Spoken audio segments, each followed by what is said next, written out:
Seperti inilah kondisi Sungai Sekanak Lambidaro Palembang yang sempat menjadi spot favorit swafoto dan wisata air.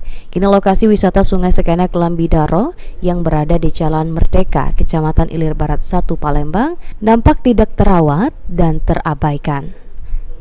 Pantauan tim liputan PAL TV di lokasi, sungai yang keruh berwarna hitam dan menimbulkan bau yang tidak sedap. Selain itu, juga beberapa dinding yang berada di Sungai Sekanak Lambidaro penuh tulisan oknum yang tidak bertanggung jawab.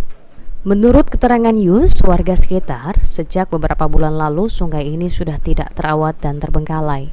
Dirinya berharap kepada pemerintah agar lebih memperhatikan lagi wisata ini karena membangun wisata ini tidak menggunakan biaya yang sedikit. Sungai kita ini kemarin kan bersih rapi, Pak. Ya. Sekarang ngapa banyak tulisan itu, Pak? Tahu itu dari anak-anak itu kalau malam lagi kalau siang bisa.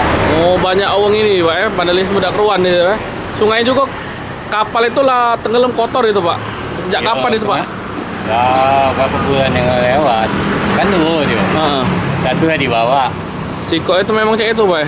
Airnya juga kotor, menimbulkan bau dah, Pak. Nah, benar itu.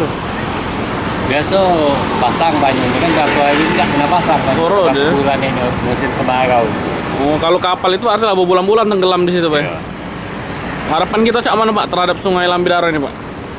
Ya, harapan sih pada bersih lah, bersih. Itu lah. Irawan PAL TV.